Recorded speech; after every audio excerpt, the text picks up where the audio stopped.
আমার কথা শুনে সে একটু শান্ত হল। কিছুক্ষণ পর ডাক্তার বাইরে এলেন এবং আমাকে একান্তে তার কেবিনে ডেকে নিলেন। আমি আশঙ্কার সাথে তার কথা শুনছিলাম। ডাক্তার জানালেন তার মায়ের মাথায় আঘাত লেগেছে, আর সেই আঘাতের কারণে তিনি কোমায় চলে গেছেন। তার কথা শুনে আমি স্তব্ধ হয়ে গিয়েছিলাম। ডাক্তার আমাকে জানালেন যে আমার বন্ধু বৈশালীকে পুরোপুরি সুস্থ হতে সময় লাগবে, কয়েকদিন, কয়েক মাস বা এমনকি কয়েক বছরও। তার অবস্থার গুরুত্ব বিবেচনা করে তাকে আইসিইউতে রাখা হয়েছে। ডাক্তারদের কথা শোনার পর আমি বাইরে এসে বৈশালীর ছেলের সঙ্গে কথা বললাম। তাকে বললাম, ডাক্তার বলেছেন তোমার মায়ের চিকিৎসা চলবে, আর তাকে কিছুদিন হাসপাতালে থাকতে হবে। আমার কথা শুনে সে উদ্বিগ্ন হয়ে বলল, তাহলে আমি কোথায় থাকব? মা যদি এখানে থাকেন, আমি একা কিভাবে থাকব? আমি তাকে আশ্বস্ত করে বললাম, তুমি চিন্তা করো না, যতদিন তোমার মা সুস্থ না হন তুমি আমার সঙ্গেই থাকবে। তোমার মায়ের জন্য হাসপাতালের সমস্ত দায়িত্ব আমি নেব, কারণ সে আমার খুব কাছের একজন বন্ধু।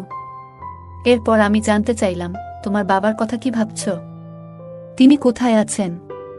সে মাথা নিচু করে বলল, মায়ের সঙ্গে বাবার ঝগড়া হয়েছিল, তারপরে মা রাগ করে আমাকে নিয়ে এখানে চলে এসেছিলেন। আমি বাবার কাছে ফিরে যেতে পারবো না, কারণ তার কাজ বাইরে, আর তিনি এখন কোনো গ্রামে আছেন তাও জানি না। এমনকি আমি নিজেও তার সঙ্গে দূরত্ব বজায় রেখেছি। হয়তো তিনি আমার উপর রাগ করেছেন। আমি তাকে বললাম, তুমি এসব নিয়ে চিন্তা করো না, যতদিন তোমার মা সুস্থ না হন তুমি আমার সঙ্গেই থাকবে। আমরা একসঙ্গে সবকিছু সামলাব। তারপর আমরা দুজনেই হাসপাতালের পরিবেশে থাকতে পারছিলাম না, তাই আমি একজন নার্সের সঙ্গে কথা বললাম এবং তার সাহায্য চাইলাম যাতে বৈশালীর চিকিৎসার প্রক্রিয়া সঠিকভাবে এগিয়ে যায়। বৈশালীর চিকিৎসার দায়িত্ব নেওয়ার পর বুঝতে পারলাম হাসপাতালে দীর্ঘ সময় থাকা আমার পক্ষে সম্ভব নয়, কারণ আমার কাজের দায়িত্বও ছিল। তাই আমি তার ছেলে ঈশানকে আমার বাড়িতে নিয়ে এলাম। বাড়ি আসার পথে তার জন্য কিছু প্রয়োজনীয় পোশাক কিনে দিলাম, কারণ তার কাছে তেমন কিছুই ছিল না। সেদিন ঈশান খুবই মনমরা ছিল। রাতে আমি অনেকবার তার রুমের সামনে গিয়ে দেখেছি সে কেমন আছে। জানতাম সময়ের সঙ্গে সঙ্গে সে স্বাভাবিক হয়ে উঠবে। পরের কয়েকদিন আমি তাকে হাসপাতালে নিয়ে গিয়ে তার মায়ের সঙ্গে দেখা করিয়েছিলাম। এছাড়া বৈশালীর দেখভালের জন্য আমি হাসপাতালে নার্সদের সঙ্গে কথা বললাম এবং তাদের সাহায্যের জন্য অর্থ প্রদান করলাম। কারণ প্রতিদিন সেখানে যাওয়া আমার পক্ষে সম্ভব ছিল না। ধীরে ধীরে ঈশান আমার বাড়ির পরিবেশে মানিয়ে নিতে শুরু করল। তবে বাড়িতে দীর্ঘ সময় কাটাতে গিয়ে সে একটু একঘেয়েমিতে পড়ে যাচ্ছিল। আমি তাকে বললাম, ঈশান, পরের বছর তোমার কলেজ শুরু হবে। তোমার শরীরও ভালো আছে। তুমি যদি চাও তাহলে জিমে ভর্তি হতে পার।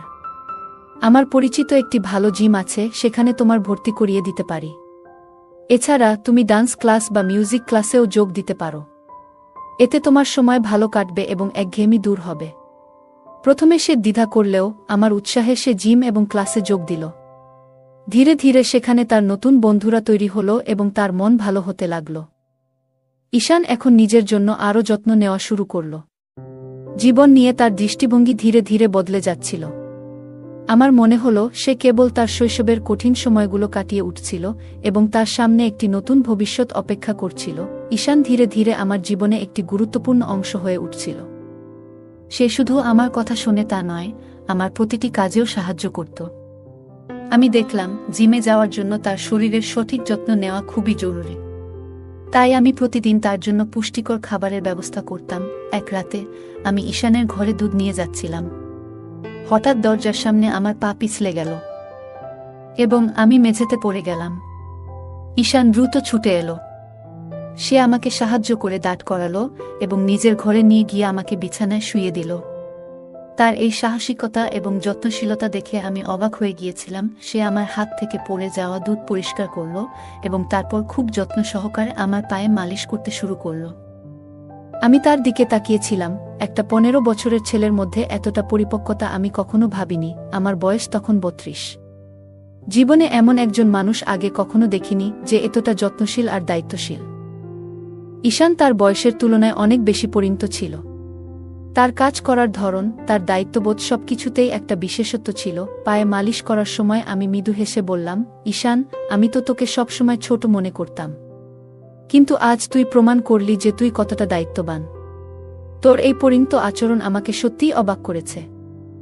সেদিন আমি প্রথম বুঝলাম, মানুষের বয়স নয়, তার মন এবং কাজ করার দক্ষতাই তাকে আলাদা করে তোলে। ঈশানের এই যত্নশীলতা আমার জীবনে নতুন এক সম্পর্কের ভিত্তি তৈরি করল, যা শুধুই বিশ্বাস এবং পারস্পরিক সম্মানের উপর দাঁড়িয়েছিল। ঈশান ধীরে ধীরে তার জীবনকে নতুন পথে নিয়ে যাচ্ছিল। তার জিমে যাওয়া এবং নিয়মিত পুষ্টিকর খাবার গ্রহণের ফলে সে শরীরে শক্তি এবং মনে আত্মবিশ্বাস অর্জন করছিল। একদিন মজা করে আমি তাকে বললাম, ঈশান, এত শক্তি তোর কোথা থেকে আসে? তুই কি খাস যে এত তাড়াতাড়ি এত শক্তিশালী হয়ে গেছিস? সে হেসে বলল, মামি, আমি এখন আর ছোট নেই, আমি বড় হয়ে গেছি। তুমি আমাকে এবং আমার মাকে যেভাবে সাহায্য করেছেন তার জন্য আমি তোমার কাছে চিরকৃতজ্ঞ। আমি এখন তোমার জন্য কিছু করতে চাই। তার এই কথাগুলো আমাকে স্পর্শ করল। ঈশান তার কৃতজ্ঞতা প্রকাশ করার পাশাপাশি আমাকে সম্মানও জানাচ্ছিল। এরপর সে আমাকে বলল, মামি, যদি তোমার কোনো আপত্তি না থাকে, আমি রাতে তোমার ঘরে থাকতে পারি? যদি তোমার কোনো সাহায্যের প্রয়োজন হয়, আমি পাশে থাকব। ঈশান সত্যিই খুব যত্নশীল এবং সাহায্যপ্রবণ ছেলে। আমি তার প্রস্তাবে সম্মতি দিলাম। বাড়িতে আমি একাই থাকতাম, তাই আরামের জন্য হালকা পোশাক পরার অভ্যাস ছিল। ঈশান বাড়িতে থাকার সময়ও আমি আমার স্বাভাবিক অভ্যাসে কোনো পরিবর্তন আনিনি। রাতে ঈশান মৃদু স্বরে বলল, মামি, আমাদের জিম ক্লাসে অনেক মেয়ে আসে যারা স্টাইলিশ পোশাক পরে, কিন্তু আমি কখনো তাদের নিয়ে তেমন কিছু ভাবিনি, কারণ তারা তোমার থেকে তুলনামূলকভাবে কম সুন্দর মনে হয়। তুমি সত্যিই খুব সুন্দর। তোমার পরা পোশাক সব সময় তোমার ব্যক্তিত্বকে আরও আকর্ষণীয় করে তোলে। তার এই সোজাসাপটা এবং প্রশংসাসূচক কথা শুনে আমি মৃদু হেসে বললাম, তোর কথা শুনে ভালো লাগলো ঈশান। সেদিন আমি বুঝলাম, ঈশান শুধু শারীরিকভাবে নয়, মানসিকভাবেও অনেক পরিণত হয়েছে। তার এই প্রশংসা এবং কৃতজ্ঞতার অনুভূতি আমাদের সম্পর্ককে আরও গভীর ও বিশ্বাসভিত্তিক করে তুলল। একদিন সন্ধ্যায় ঈশান আমার কাছে এসে বলল, মামি, তুমি আমার জন্য যা করেছ তার জন্য আমি সত্যিই কৃতজ্ঞ। আমি মৃদু হেসে তার মাথায় হাত বুলিয়ে বললাম, তুই এত প্রশংসা করিস না, এখন ঘুমিয়ে পড়। সকালে তোকে ক্লাসে যেতে হবে আর আমাকে অফিসে। ঈশান মিষ্টি হেসে আমাকে জড়িয়ে ধরে বলল, ধন্যবাদ মামি। তার এই আলিঙ্গনে ছিল গভীর কৃতজ্ঞতা।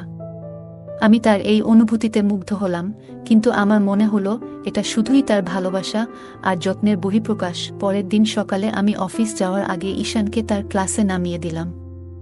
সে সকালবেলায় ক্লাসে যেত আর বিকেলে জিমে। দিনগুলো এইভাবেই চলছিল। কিন্তু কয়েকদিনের মধ্যে আমি লক্ষ্য করলাম ঈশানের আচরণ কিছুটা বদলে গেছে। বিকেলে যখন আমি তাকে জিম থেকে আনতে যেতাম, তখন সে তার বন্ধুদের সঙ্গে কথা বলতো, কিন্তু আমাকে দেখার সময় তার চোখে একটু অস্বস্তি লক্ষ্য করতাম। বাড়িতে ফিরেও তাকে কিছুটা উদাসীন ও বিরক্ত মনে হতো। একদিন আমি তাকে জিজ্ঞাসা করলাম, ঈশান, তুই এত চুপচাপ আর বিরক্ত কেন? কিছু হয়েছে? ঈশান একটু দ্বিধা করে বলল, মামি, সত্যি বলতে তুমি আমার এই চুপ থাকার কারণ। যখন তুমি আমাকে জিম থেকে নিতে আসো, আমার বন্ধুরা তোমাকে নিয়ে কথা বলে। তাদের কথা শুনে আমার খারাপ লাগে। আমি অবাক হয়ে বললাম, কেন খারাপ লাগে? ওরা কি বলে? ঈশান বলল, তারা তোমাকে নিয়ে মজা করে। শুধু আমার বন্ধুরা নয়, বড় ছেলেরাও তোমাকে দেখে। তুমি যেমন আসেন তেমনই থাকো।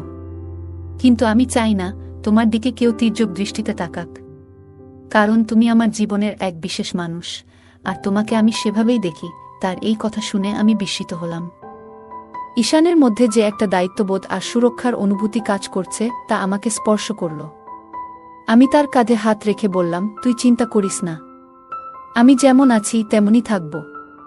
তবে তুই এমন কোনো কিছুতে বেশি মন দিস না যা তোকে অস্বস্তি দেয়া। সেদিন বুঝলাম, ঈশান শুধু বড় হওয়া নয়, মানসিকভাবে অনেক পরিণত হচ্ছে। তার এই যত্নশীলতা আমাকে তার প্রতি আরও মমত্ববোধে পূর্ণ করল। সেদিন সন্ধ্যায় ঈশান আমার কাছে এসে তার চিন্তাগুলো শেয়ার করছিল। তার মুখে একটা গভীর চিন্তার ছাপ ছিল। আমি তাকে জিজ্ঞাসা করলাম, তুই এত চিন্তিত কেন? ঈশান একটু ইতস্তত করে বলল, মামি, আমি আসলে বলতে চেয়েছিলাম যে তুমি শুধু আমার আপন। তার এই কথায় আমি একটু হেসে বললাম, এটা তো জানি, কিন্তু তুই এত সিরিয়াস হচ্ছিস কেন? ঈশান লজ্জায় একটু মাথা নিচু করে বলল, আমি আসলে তোমাকে খুব ভালোবাসি, কিন্তু মামি হিসেবে। তুমি আমাকে আর মাকে এত সাহায্য করেছ, সেটা আমি কখনো ভুলতে পারবো না। সেদিন রাতে সে আবার আমার ঘরে এসে ঘুমানোর বায়না করল।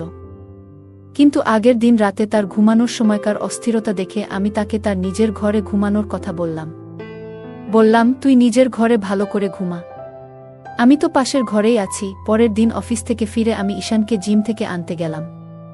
আগের দিনের তার কথাগুলো মনে পড়ে গেল।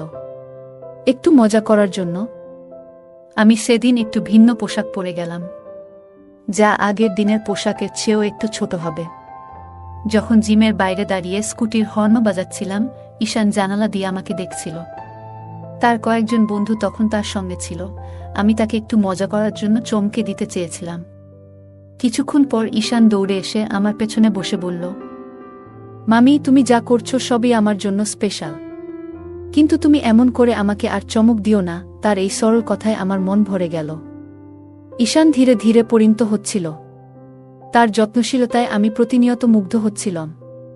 এটাই ছিল আমাদের সম্পর্কের গভীর বন্ধন, যেখানে আমরা একে অপরের প্রতি মমতা ও ভালোবাসা দেখাতাম। আমরা তখন বাইকে ছিলাম। আমার মনে হচ্ছিল কিছু একটা অস্বাভাবিক ঘটছে, কিন্তু তেমন গুরুত্ব দেইনি। হঠাৎ সে আরও কাছে এসে আমাকে ধরে বসল। এক হাত রাখল আমার হাঁটুতে আর অন্য হাত কোমরে। আমাদের মধ্যে কোনো দূরত্বই যেন ছিল না, এতটাই ঘনিষ্ঠ হয়ে বসেছিল। সময় গড়িয়ে সন্ধ্যা নামতে শুরু করেছিল। তার এমন আচরণে আমি ভীষণ অস্বস্তি অনুভব করছিলাম। আমি গাড়ি রাস্তার পাশে থামিয়ে তাকে নামতে বললাম। সে নামার পর আমি রাগী গলায় বললাম, তুমি এটা কি করছো? তুমি কি জানো তুমি কিভাবে আমাকে স্পর্শ করছো? সে হেসে বলল, তুমি যদি আমাকে চমকে দিতে পারো, আমি কি একটু মজা করতে পারি না? আমি তো আগেই বলেছিলাম যে জিমে এমন ছোট পোশাক পরে আসো না, কিন্তু তুমি ইচ্ছে করেই আমার সামনে আরও ছোট পোশাক পরে এসেছিলে, তাই আমিও মজা করলাম। আমি হতবাক হয়ে গেলাম। ঈশান কেন এমন করল তা বুঝে উঠতে পারছিলাম না। হয়তো সে আমাকে নিয়ে উদ্বিগ্ন ছিল। জিমের অন্য ছেলেরা আমাকে দেখছে বলে তার এই আচরণ। আমি শান্তভাবে বললাম, ঠিক আছে, মাফ করে দিলাম। তবে এরপর যদি তুমি ভালোভাবে বসো, তাহলে আমি তোমাকে বাড়ি পৌঁছে দেব। ঈশান তখন ক্ষমা চেয়ে আমার সঙ্গে বাড়ি যাওয়ার জন্য রাজি হয়ে গেল। বাড়ি ফেরার পথে তার আচরণ স্বাভাবিক ছিল, ঈশানের আচরণ কিছুদিন ধরে একটু বদলে গিয়েছিল। সে আগে আমার প্রতি খুবই সম্মান দেখাত, তবে হঠাৎ করেই তার চোখে একটা অদ্ভুত পরিবর্তন আমি টের পেয়েছিলাম। মাঝে মাঝে আমি যখন আমার ঘরে কাজ করছিলাম বা তৈরি হচ্ছিলাম, তখন ঈশান কোনো কারণ ছাড়াই ঘরের আশেপাশে ঘুরে বেড়াত। একদিন রাতে আমি যখন নিজের রুমে তৈরি হচ্ছিলাম, তখন হঠাৎ দরজার দিকে চোখ পড়ল। দেখি ঈশান দরজার পাশ থেকে আমাকে দেখছে। আমি সঙ্গে সঙ্গে জিজ্ঞাসা করলাম, তুমি কি করছো এখানে? তুমি কি আমাকে লুকিয়ে দেখছ?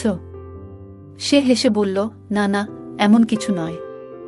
মাঝে মাঝে তোমাকে দেখি, এটাতে দোষ কোথায়? এরপর সে বলল, আমি ছোটবেলায় দেখতাম বাবা যখন মায়ের কাছে আসতেন তখন তাকে ভালোবাসার স্পর্শ দিয়ে চমকে দিতেন। বাবা মায়ের চুলে হাত বুলিয়ে আদর করতেন, এবং সেটা তাদের ভালোবাসার প্রকাশ ছিল। এইসব বলতে বলতে ঈশান আচমকা আমার কাছে এগিয়ে এলো এবং আমার হাত ধরে বলল, তোমার চুল খুব সুন্দর। বাবা মায়ের মতো সম্পর্ক সবাই চায়, তাই না? তার চোখে যেন কিছু অদ্ভুত ভাব ফুটে উঠছিল। আমি চুপচাপ দাঁড়িয়েছিলাম এবং তাকে বললাম, তোমার মাথায় ঠিক কি চলছে? এসব কথা এখনই বন্ধ করো। আমি একটু কড়া সুরে বলার পর ঈশান লজ্জিত মুখে সরে গেল এবং বলল, মাফ করো, আমি হয়তো ভুল করেছি। ঈশান আমার হাত ধরে বলল, মামি, তুমি জানো মা বাবার ভালোবাসা দেখে বড় হয়েছি। এখন মা এতদিন অসুস্থ থাকায় আমি সেই মুহূর্তগুলো আর দেখতে পাই না। আমি তাকে বুঝিয়ে বললাম, তোমার মা ঠিক হয়ে যাবে, সবকিছু আবার আগের মতো হয়ে উঠবে, তুমি ধৈর্য রাখো। পরের দিন রাতে ঈশান এসে বলল, মামি, আজ রাতে খুব ঠান্ডা পড়ছে, আমার ঘরের জানালা ঠিকমতো বন্ধ হচ্ছে না, এমন হলে আমি অসুস্থ হয়ে যাব। আজ রাতে তোমার রুমে থাকতে দাও না। আমি তাকে বললাম, তোমার ঘরের জানালাটা দেখে ঠিক করে দিই, কিন্তু সে আমাকে দেখতেও দিল না। সে জোর করে বলল, আমি তোমার রুমেই ঘুমাবো। ঠান্ডায় কাঁপতে কাঁপতে সে আমার পাশে এসে শুয়ে পড়ল। আমি কিছু বলার আগেই দেখলাম সে আমার কম্বলের ভেতরে ঢুকে গেছে। কম্বলের নিচে তার হাত আমার দিকে এগিয়ে এলো। সে ফিসফিসিয়ে বলল, মামি, তুমি জানো তুমি কত সুন্দর, কিন্তু তোমার জীবনে একটাই অভাব, সেটা হলো সঙ্গ। তুমি এমন একজন মেয়ে যার জীবন একা থাকা উচিত নয়। আমি শান্তভাবে তাকে বললাম, তুমি এখন শুয়ে থাকো, আমি সবকিছু ঠিক রাখব, তবে তোমার এই চিন্তাভাবনা বন্ধ করো। ঈশান হঠাৎ করে আমার দিকে এগিয়ে এসে বলল, তোমার সৌন্দর্য আমাকে মুগ্ধ করে, আমি আর দূরে থাকতে পারছি না। আজ থেকে তোমার যত্ন নেওয়ার দায়িত্ব আমার। তার আচরণে আমি অবাক হয়ে গেলাম। সে আমার কাছে এসে ফিসফিসিয়ে কিছু বলতে চাইল, কিন্তু তার চোখে একটা অদ্ভুত দৃষ্টি ছিল। আমি সতর্ক হয়ে গেলাম। হঠাৎ বুঝতে পারলাম সে কিছু করতে চাইছে যা অস্বাভাবিক। আমি দ্রুত চিৎকার করে উঠলাম, ঈশান, তুমি কি করছো? এখান থেকে সরে যাও। আমার আওয়াজে পাশের ঘরে থাকা কুলদীপ উঠে এলো। লাইট জ্বালিয়ে সে পরিস্থিতি বুঝতে পারল। কুলদীপ ছিল ঈশানের বাবা, যার সাথে আমার গোপন সম্পর্ক ছিল। সে আমার পাশের ঘরেই আমার জন্য অপেক্ষা করছিল। কুলদীপ এগিয়ে এসে ঈশানকে বলল, তুমি এভাবে আচরণ করছো কেন? এটা কি ঠিক? ঈশান একটু থেমে বলল, আমি জানি না কেন, কিন্তু আমি নিজের আচরণ নিয়ন্ত্রণ করতে পারছি না। আমি কুলদীপের দিকে তাকিয়ে বললাম, তোমার ছেলের এই আচরণ আমার জন্য খুব অস্বস্তিকর। তুমি তার সাথে কথা বলো এবং বোঝাও যে এই ধরনের আচরণ গ্রহণযোগ্য নয়। কুলদীপ ঈশানকে নিয়ে বাইরে চলে গেল, আর আমি মনে মনে ভাবলাম, এমন পরিস্থিতি যাতে আর না হয় তার জন্য সবাইকে সতর্ক হতে হবে। ঈশান আমার দিকে তেড়ে এলো, কিন্তু তখনই কুলদীপ তাকে ধরে থামিয়ে দিল। ঈশান রাগে বলল, তোমার কথাগুলো শুনে আমি আর চুপ থাকতে পারছি না। তুমি জানো, কিছুদিন আগে আমার হাতে একটা চিঠি এসেছে। সেটা আমার মায়ের লেখা। যখন আমি সেটা পড়লাম তখন সবকিছু পরিষ্কার হলো। সে থেমে একটু গভীর নিঃশ্বাস নিয়ে বলল, গত কয়েক মাস ধরে মা বাবার মধ্যে অশান্তি চলছিল। শুরুতে আমি কিছুই বুঝতে পারছিলাম না, কিন্তু ধীরে ধীরে জানলাম বাবার জীবনে অন্য একজন নারী এসেছে। সেই কারণেই তাদের সম্পর্ক এতটা খারাপের দিকে গেছে। আমি স্তব্ধ হয়ে তার কথা শুনছিলাম। ঈশান বলল, মাকে জিজ্ঞেস করেছিলাম, কিন্তু মা কখনো বাবার সম্পর্কে খারাপ কিছু বলেনি। একদিন গার্ডেনে মা তোমার সঙ্গে কথা বলেছিল, সেটা আমি শুনেছিলাম। পরে যখন মায়ের অ্যাক্সিডেন্ট হলো তখন হাসপাতালে থাকা অবস্থায় সেই চিঠিটার কথা জানলাম। আমি জানি তুমি সেই চিঠিটা লুকিয়ে রেখেছিলে। তার চোখে রাগ আর কষ্ট মিশেছিল। সে বলল, তোমার মতো মানুষদের কারণে মানুষ বিশ্বাস হারায়। তুমি কিভাবে অন্যের জীবনে এতটা নষ্টামি করতে পারো? তোমার মতো মানুষ কখনো কারো সত্যিকারের ভালোবাসা পেতে পারে না। আমার মা শেষ পর্যন্ত তোমার মতো একজনের কারণে এই অবস্থায় পড়েছে। আমি হতবাক হয়ে গেলাম, কিছু বলার ভাষা হারিয়ে ফেলেছিলাম। কুলদীপ তাকে শান্ত করার চেষ্টা করছিল। পুরো পরিস্থিতি এতটাই জটিল হয়ে উঠেছিল যে মনে হলো কিছু সম্পর্ক কখনো সহজে মিটমাট করা যায় না। সাম্প্রতিক সময়ে আমার মা এক ধরনের মানসিক অশান্তিতে ভুগছিল। তাকে প্রায়ই একটি ইনজেকশন নিতে দেখা যেত। আমি যখন কারণ জানতে চাইতাম, সে বলতো এটা একটা সাধারণ ক্যালসিয়াম ইনজেকশন। কিন্তু একদিন আমি ডাক্তারকে কথা বলতে শুনে বুঝতে পারি যে বিষয়টা